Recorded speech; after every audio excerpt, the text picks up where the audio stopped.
I'm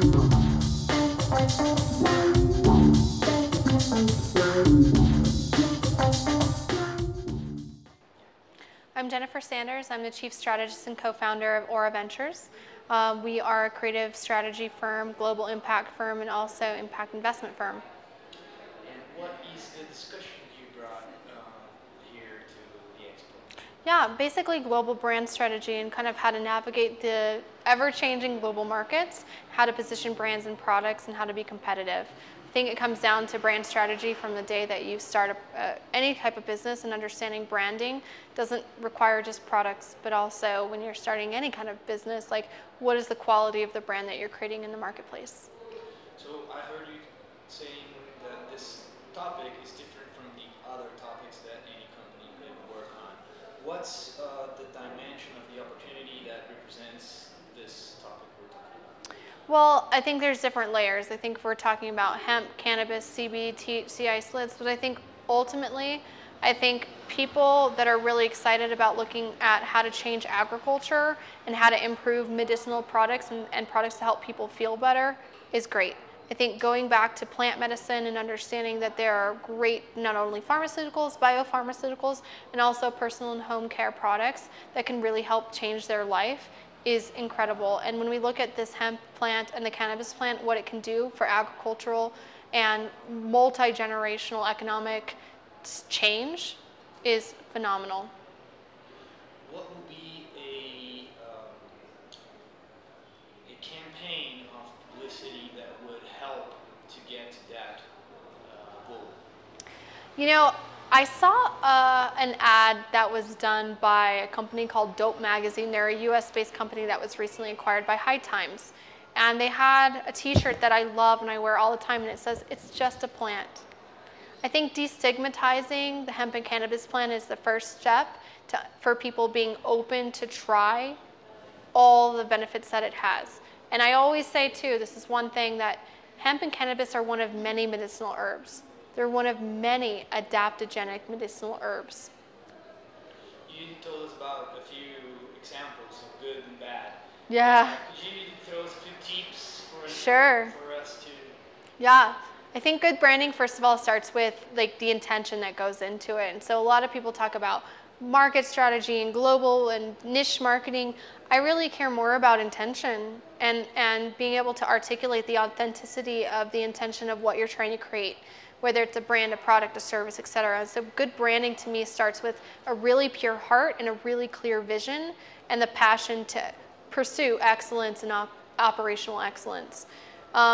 When I look at bad branding, I look at things that are, first of all, not of quality. First and foremost, not investing into people who are good at design, articulation, whether that be copywriting, website design, all of these basic components. Because if you want to position your brand, you need to look and feel and taste and read like the best. And so I always want to start there. Bad branding is also when it's designed to harm.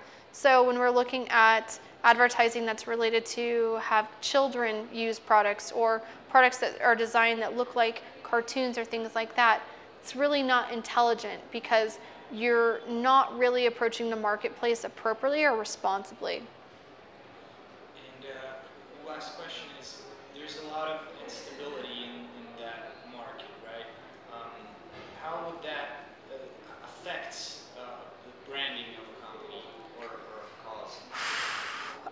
The capital risk associated with regulatory risk for products and brands is tremendous. For an example, I was launching a low-dose edible wine in the state of Oregon about 3.5 years ago during the time when recreational was taking on.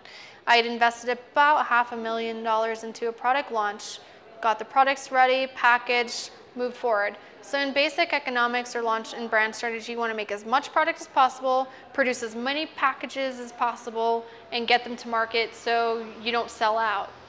But when there's regulatory risk, what happens, and what happened to me, was 2 weeks later, the state changed what has to be on the package and the dosing amount that has to be in the product, to the point where I literally had two choices.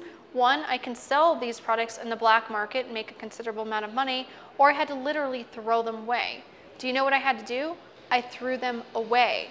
Do you know how hard it is to throw millions of dollars away? because you are concerned about brand and reputational risk longer term?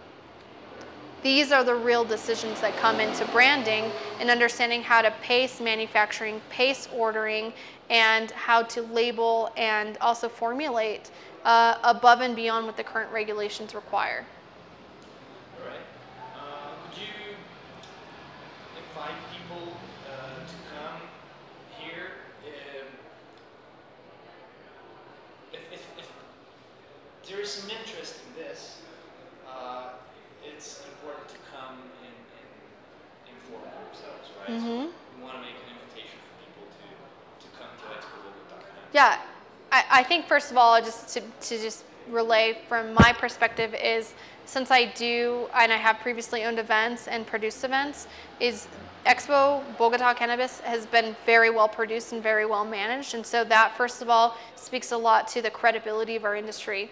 When you are a consumer or someone who's learning the business or wanting to invest in the business, and they come to an event and it's mismanaged, the brands aren't really quality, the speakers are not that good, it really doesn't put our industry in the best light, right? And so what I think that this event has done is shown that there's a very professional side to this business and posturing great speakers and great brands. And so I first of all want to just say I think the quality of EXPO Bogotá Cannabis has been really high.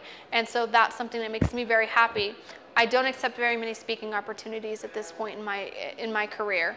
I really only do mostly non-cannabis speaking opportunities, and those more on the philanthropy side, education side. So for me to kind of say, you know what, this is a group that's doing things well, I want to be a part of this group because I see the larger potential, I made that choice myself to be a part of this